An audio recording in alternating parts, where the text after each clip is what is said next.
Hello and welcome to my presentation. I'm Samir Gubi and I will be reviewing the ethics of banning or limiting e-cigarettes.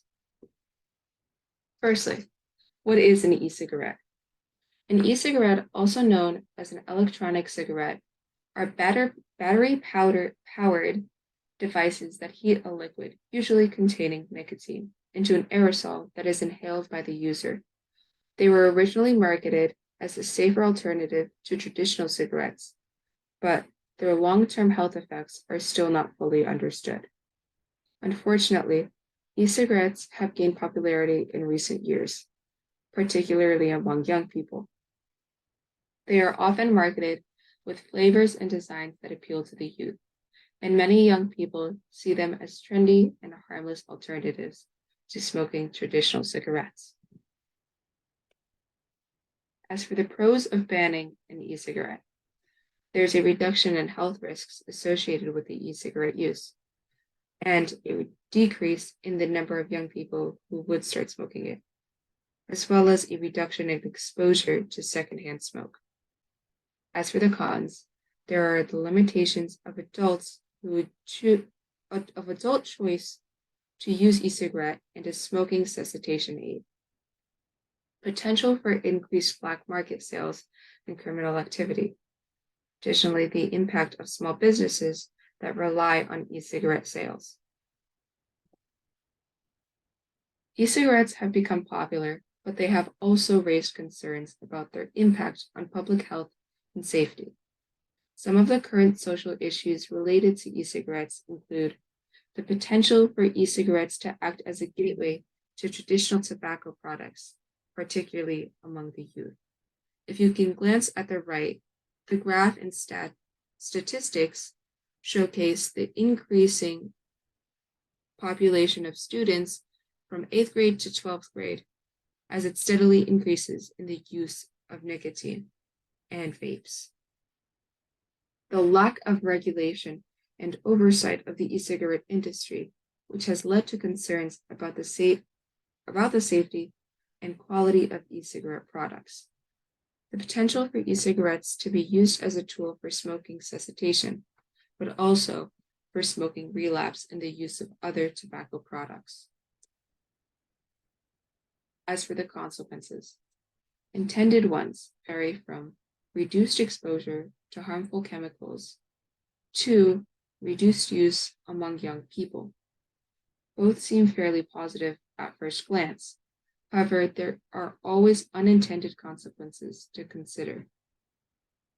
As for reduced exposure, one of the main reasons for considering a ban on e-cigarettes is the potential health risks associated with their use. By reducing access to e-cigarettes, individuals may be less likely to be exposed to harmful chemicals and toxins found in e-cigarette vapor. As for reduced use among young people, one of the main concerns with e-cigarettes is their impact on young people. By limiting access to e-cigarettes, young people may be less likely to start using them in the first place. This could lead to a reduction in the number of young people who become addicted to nicotine and other harmful substances.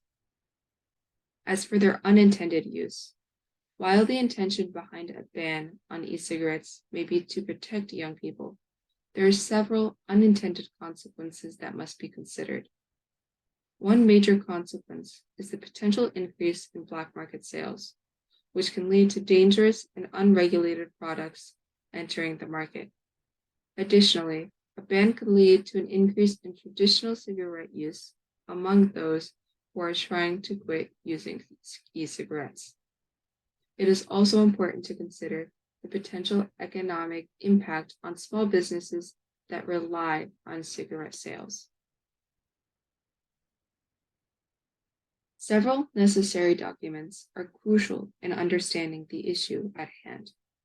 Firstly, it's essential to set clear limits and regulations to tackle the problem effectively. The company Truth has been working on this matter for years, which is a positive step. By airing many commercials bringing awareness to the younger generation and its negative smoking habits, they effectively addressed what an educational system failed to accomplish. However, to make further progress, it's crucial to gain more support and allies in the fight against this issue. Raising awareness in educational settings, such as through school assemblies and health classes, can significantly contribute to the combating of the problem. Failing to address it adequately will only lead to the emergence of yet another generation dependent on nicotine. In this scenario, the banning or limiting e-cigarettes because of the impact on the young. Here, the mayor of New York City is concerned because young people are starting to use e-cigs. He has been told that many adults use e-cigs instead of cigarettes as a way to stop smoking. But research shows e-cigs are not completely safe.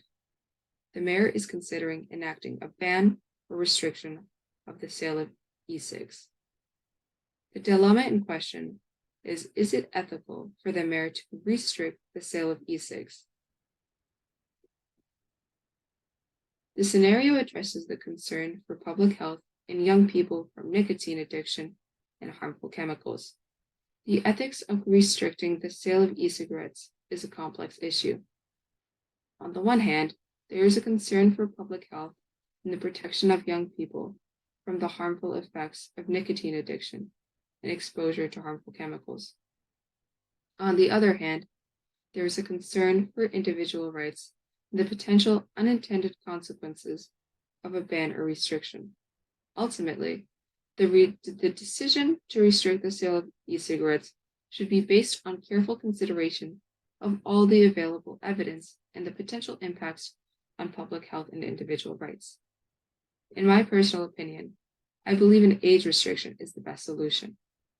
If we only allow legal adults to buy e-cigarettes, then this would solve both the apprehensive issues. The adults get their less harmful nicotine substitute, and we're able to lead kids away from the addiction entirely.